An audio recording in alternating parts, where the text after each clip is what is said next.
So the Ime Udoka era starts off with a 30-point loss to the Orlando Magic, and man, what a game. It was interesting to say the least. Overall thoughts from the game, I would say the biggest issue the Rockets had, they were just being bullied. I mean, the Magic punked them. They were bigger, faster, stronger. We seemed like we were overmatched almost at every position. And it really does point to, some of the issues that we have with our overall roster construction. As I've said in the past, the two biggest needs the Rockets have right now is shooting. Shooting is a big one. And number two is going to be they need another big man to either. And listen to what I'm saying. And people think this is no shot at Alperen. Alperen Sengun is fine. It's really not about Alperen Sengun. More, it's about the team and especially about Jabari Smith Jr. The way teams are playing us right now, when Sengun goes up to guard the screens on defense, there is nothing behind him that offers any rim protection. So as soon as he goes up to guard and he's trying to guard the screener and playing in the pick and roll, whenever anybody cuts to the rim, or if that guard beats him to the corner, or if any of those things happen, it's a layup line for us. And that's going to be an issue for us going forward. I've spoken about this in about 2-3 videos ago, suggesting that, the Rockets should approach this the way the Boston Celtics did with Al Horford, because it's not really a function of the guy that's being screened on, right? And Sam Vecini talked about this. If you're going to have a guy that's going to play in Sengun's position, unless he's like 7'4" or like Rudy Gobert, it's hard for them to be able to play the drop or even play at the level of the screen, defend the pick and roll, and then be able to sprint back and still be your rim protector. That there's only like two guys in the NBA that can do that, 2 or 3 players, right? 2 or 3 players, and they're all defensive, all NBA level players. For most teams, either you're going to have two things. You're going to have a weak side shot blocker like the Celtics did with Al Horford and Time Lord, or you're going to have a team that does not give up any type of perimeter penetration from the other team. And the problem is the Rockets are giving it up both, right? Especially, a lot of this stuff has to do with some of the players that were here. You think about Jalen. Jalen had a good first half on defense. Second half, let go of the rope. And Jabari Smith, and I'll talk about him in a bit, his defense is very, very concerning to me. Not because he's supposed to be an all-world defender at this point, but I'm really trying to figure out by looking at him, where can I see him being elite at on defense? When he came into the draft, I thought he'd be somebody that would be an elite on the perimeter for his size. It's looking like that's not his strong suit. You see that on the interior, he's still light. He has a lot of ways to go in gaining weight to be a deterrent there. And that's not even the main thing that concerns me. It's the processing on defense right now. A lot of the high defensive prospects, like you see with, some of the guys that get to play early, like Herb Jones over in New Orleans, is their ability to fit within the context of a team defense early on. And he struggled from day one. It could be an age thing because, some of these guys are a bit older. But to me, if you're going to be like somebody that's going to pan out to be quote unquote elite at this juncture in your career, you got to be able to show a little bit more than what we've been showing. But to get back to my main point about the shooting, a trend I'm seeing is the Rockets not being able to generate 3-pointers in their offense. In the first half of the game, I think we only had like 13 3-pointers in a half. First quarter, we only had 5, and these are attempts, not even makes. For the game, I'm going to look at the scores now. 34 attempts. That's not going to cut it on this team, especially when you're not a good shooting team. In these type of situations, when you're a team that doesn't shoot very well, you want to kind of spam generating as many threes as you can to let the math work for you. They shot 35% from threes in this game. I need them to be around the 40s, 45 mark in attempts, because that it's a numbers game at that point. That those numbers are going to try to make up for it. But the shooting is an issue. You think about some of the lineups that we saw out there with not Cam Whitmore, with Amen Thompson, with Alperen Sengun, Jayshawn Tate, Dylan Brooks, even though he was scorching it in the third quarter. Now Jalen Green is a non-shooter. They had Coach Udoka going deep into the bench trying to get some shooting out of the guys. It is just the roster is not built to shoot. We don't have the depth. We go from a questionable shooting starting 5 to a questionable shooting bench unit. And, it drops off from there. And that's one thing I spoke about when I was doing the preview for this game. My biggest concern for this game was the bench. Like, the Magic have a 10-man roster. Like, they can go 10 deep, and you guys were able to see it tonight. When the Magic brought in their reserves with Gary Harris, with Mo Wagner, they had Joe Ingles out there, Cole Anthony. They were killing us. They were killing our starters. So that's definitely not good. And for a team like Houston, they got to be able to make up the difference in their starting five not being super elite by having that model where you can duplicate some of the production on the second unit. And I think that's going to be a challenge as they figure this out for them to kind of find right now. So that shooting is an issue. The big man thing, like I said, I described earlier, it's not even just defensively, just on a functional basis. We're a short team. We're a small team. Fred, is as good as he is, he's a small guard. You saw a lot of the Magic guard, whether it was Cole Anthony or whether it was Markelle Fultz trying to bully him, getting downhill on him. And he does his thing and plays to the best of his abilities, but his size is still, he's not a big player. And that really comes in and hurts you on the rebounding. When you look around, you have Alperen Sengun, who's not, he's 6'10" at the most. Jabari Smith is 6'10", but he's light. Jalen Green is like 6'5", 6'6". Dylan Brooks is like 6'5", 6'6". Fred VanVleet, 5'11", 6 foot. Going against the trees that you have in Orlando, they are rebounded the Rockets by 26. Like, you're not going to win that battle. Also, we had 18 turnovers to their 14. They scored a lot off of turnovers.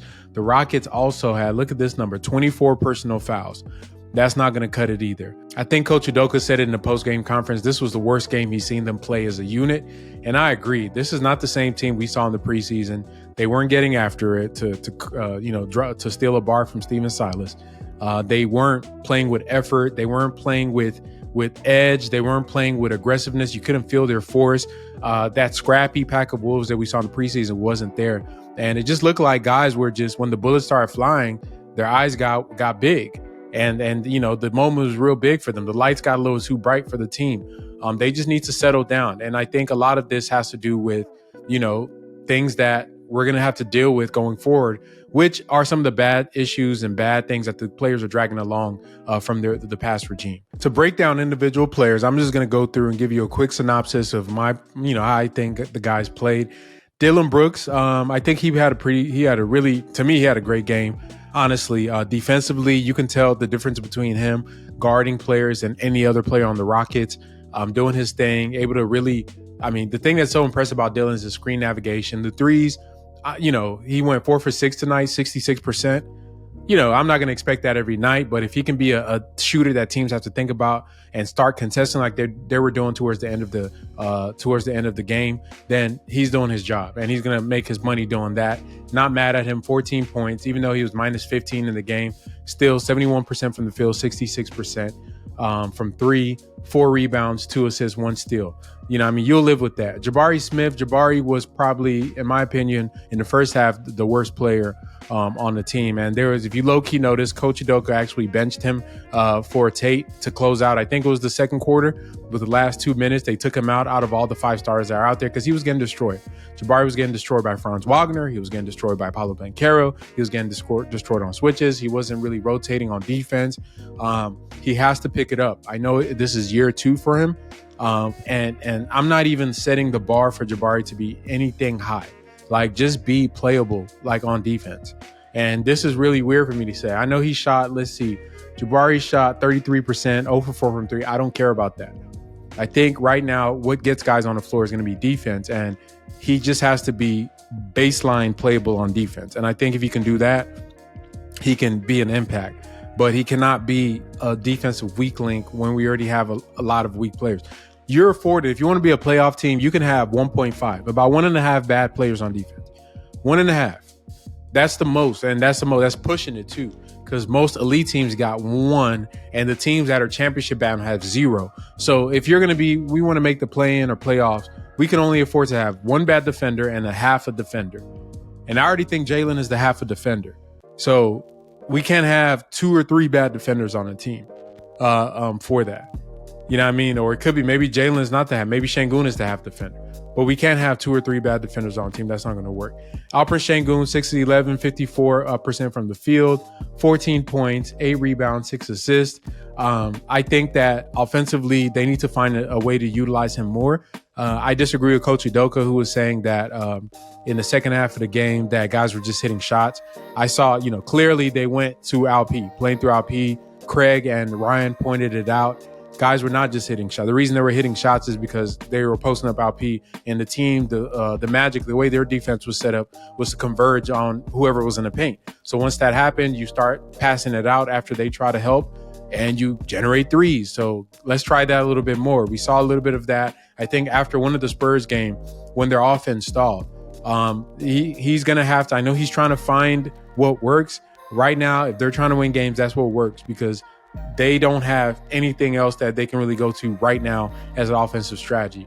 But I think he could have been a little bit better on defense in the second half. He fouled some unnecessary fouls. Where I really got disappointed in Alperen Şengün, he was on pace to have 16 rebounds in this game. His rebounding in the second half to me was bad. He was standing flat-footed a lot, didn't box out a lot on some of the plays that he could have had rebounds. And just collectively, the Rockets, they were just standing there watching the ball. But it was a bad look. Jalen Green, 2 of 10 from 3, 20% from the field, 0 of 1 from 3. He had 7 attempts at the free throw line, which you'd like to see. Only 1 rebound, 1 steal, 0 assists, a -12, 10 points. That's not going to do it. Year 3 leap, that ain't it, bro. That ain't it. You got to play better than that. And I don't care about the points that'll come, but what I'm looking at, only 1 rebound and 1 assist, that's not going to cut it, bro. That's not going to cut it. 4 turnovers, -12. We can't have that. Fred VanVleet, 33 minutes, 38% from the field, 66% from 3. He had 5 assists, 3 turnovers, a -3. He had the second highest plus-minus next to Alp, who was a -2 on the court. They played, to me, both of them had the best games of the group. But Fred, he was timid in the first half, tried to take over in the second half. It was a little too late for that to happen. I think they're still trying to figure things out. I don't love him trying to attack the paint as much as he does. Like, he has to know where his bread is buttered. Go watch some Chris Paul film, Fred. Some older Chris Paul. You got to adjust. Those mid-range pull-ups, you got to flow right into it. You can't even hesitate. Learn to hit those tough fadeaway jumpers, man. That's how you're going to make it as a small guard. But trying to attack the paint with all them trees, bro, that's not it. That's not it for him. And then, he just got to be better on the inside the arc. But great shooting from him, almost brought in the comeback. Amen Thompson, surprisingly, he looked shook, bro. Bro looked like he was, y'all remember, I don't know which NCAA video game. It was one of the NCAA football games. There was a thing that if you had like a freshman quarterback and they were playing, there's a thing where it says that it was like rattled. It was like, if y'all remember, some of y'all old heads used to play NCAA, where their routes on the screen would be all buzzy. You couldn't see what the route was. It'd be all fuzzy. You don't know what receiver is running what route. Yeah, your boy looked rattled. He looked rattled, in his first game, turning the ball over. He reminds me of that infomercial where the guy is walking down the driveway with a bunch of stuff in his hand and like drops everything and the paint can falls on his head. That's what a man looked like today. But, rookie stuff, I know he's going to be better. He just looked shook. I'm not going to lie. The moment really looked big for him. -34, my God. So we were getting destroyed when he was on the court. I expect him to be better. He needs to be better because I feel like he has a lot of potential. Jacques Landale, still going to stand on what I said. I think he's a number 3. We need a backup center at worst, or somebody that could play on the starting 5 with Şengün. But Jacques Landale, he did what he could. I don't expect much out of him. He's serviceable. Jae'Sean Tate, in my opinion, had a good game. I like what he did. 2 of 2 from the field, 1 of 1 from 3, 2 rebounds. I'd like him to get more rebounds there. 1 steal, 1 block, no turnovers. I love the way he played, love the energy. Tate, 15 minutes. I'd rather him take some of Jabari's minutes. Jabari played 26 minutes. Give some of those to Tate. We missed Tari in this game. You can definitely tell we missed Tari. Jeff Green, did what he was supposed to do. Don't expect much from him. Reggie Bullock, all the guys going down else is just they did what they were supposed to do. To me, the thing that sticks out the most is the rebounding differential. That is nasty, and they need to either address that collectively or find a way that when they're looking at what they need to target, that's really what we need. Once again, prioritizing getting a big man to help out, even if it's not on the starting 5. On our second unit, to give our team a different look, because what we're doing right now is not working. My final point from this game, and this is a theme that you guys are going to see going forward for this season. What we're seeing, and the perfect contrast between us and the Orlando Magic and some of the teams that we're going to be watching over the season that were in the same boat as us as a tanking team over the past few years that are trying to turn it up, because there are a lot of teams that were bottom feeders with us that are trying to turn up now. The difference is that, and I argue with people on Twitter, I argue with people on Chop Shop. When you tank, it is not mutually exclusive to structure and development, right? When you tank, you tank. When you know a team knows how to tank, is that they have to pull guys off the court in order to lose games. When you're playing all 5 starters and trying to win and you're getting blown out by 30, that's a cause for concern. And I think the Rockets have been concerning to me, especially our core, over the past 2 years, including Şengün, Jalen, Jabari, Tari not so much, but even Tari, I think he's been impacted by this. In the lack of development that these guys have had to the caused by the rigid approach to tanking that Rafael Stone took with this rebuild, meaning that their only plan was to let them get playing time. And their assumption was that if we give these kids playing time, then they're going to be able to figure it out, which historically that is not accurate, right? We know the NBA historically says that you should provide young men coming into the league with veteran structure, with accountability, all these things to make sure that they learn how to be professionals. The Rockets have a bunch of guys that are talented in basketball, but they don't know how to play the game. And I'm talking about Jalen, Jabari, Tari, not so much Tari and Şengün, but even Şengün has some terrible habits that he needs to work on the court, but mostly Jalen and Jabari right now. And you're going to see them struggle a lot as they try to adjust to playing winning ball. Because when your whole career is being a highlight film and losing, it's hard to switch it over to being a winning player. Everybody says they want to win, but winning is a mentality. It's an attitude. It's a way you carry yourself. To quote Deion Sanders, there's a certain je ne sais quoi about winning. And this is not something you just wake up and say, I want to win. It comes with bumps and bruises. The problem is that we're going to see their bumps and bruises throughout this season because foolishly, the Rockets did not capitalize on the most valuable thing that you can have when you are doing anything in this world, which is time. You can never get back time. We will never get back Jalen Green's rookie year. We'll never get back his sophomore season. While they were trying to get Wemby and all these, the number 1 pick in the draft, ignoring the actual tangible assets that we had in-house, which were these players, to get draft picks. While they were doing that, other teams were developing their guys in hopes that when we say we're going to try to win, these same players that we've fought hard to get and they've invested things into that and the Rockets ignored to, these same players are the ones that are going to get us there. We just saw what Franz Wagner, y'all heard my pre-workup about him saying that he's the head of the snake for the Magic. Dude is in Jalen's class. He's a baller. Franz Wagner is a problem. Paolo Banchero is a problem. The Magic are going to be a problem. That's a damn good team. So we, as a Rockets fan base, what we're going to have to do is be patient because we're suffering for the sins of the past. The lack of development, rigid approach to tanking that I try to tell y'all about. Like, you can tank. All these teams tank. Orlando tanked. San Antonio tanked. You feel me? All these teams, they tanked. OKC tanked. But what they never did was stop developing their players, was not put structure around them, was not hold them accountable. You know what I mean? The guy that, everybody was ragging on his rookie year was Jalen Suggs. They benched, bro. He was benched for parts of the season because, 1, he got hurt, but 2, he also wasn't playing very well. So they benched him to play better players than him. And now he's starting again. And he's a damn good defender. Had Jalen shooting 20% from the field. These are the things that you were warned about, and we are experiencing it in real time. Now, how the Rockets go from here, the best thing about what we have in this new dispensation of Rockets basketball is that the coaches we have are actually going to sit down, watch film, and make the corrections. Okay? Make the corrections to the mistakes that the team made over the past, past few games. They've been making some of the same mistakes, but make those corrections. And then you're going to see an emphasis on those corrections from game to game. And as that slow progression happens, that's where you start seeing them come together.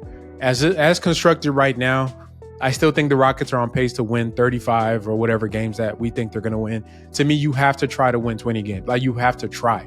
And despite how poorly they played tonight, they obviously can play much, much better than they did. They still have a lot of stuff to figure it out. I'm going to challenge y'all to look at it this way. My mark is going to be 15 and 500. And what that means is give them 15 games and see how far they are, whether ahead or behind the 500 mark, which is their record being even. And that'll tell you what you need to know about where they're going to end up this year. 15 games is a good sample size for you to make a judgment. One game or a half of basketball is not. I think there's a lot of overreaction going on. Let's just pump the brakes. This is going to get bumpy. And I've said that in the preseason. It's going to be an up and down ride, but you just have to, what you want to see from them is just a slow progression of fixing the things they can. The way our team is constructed right now, Rafael Stone, if this thing goes left, there's going to be a lot on him because this is the roster he put together. No more excuses, right, guys? No more excuses. No more, well, they're just tanking. No, we're not tanking. We're trying to win. So, they just have to play their hardest. They have very small room for error. This team has very tight windows. We cannot be off our game because we're small. We can't shoot. We can't rebound. They have to just be the scrappiest team in the NBA. That's the only way they're going to win. We're not going to just impose our will on teams. We just got to play with grit and grind. That they got to get it out the mud. And if they come in half stepping, any night they're going to get blown off like they did tonight. I don't give a damn who they're playing. So I expect the Rockets to do a lot better against San Antonio.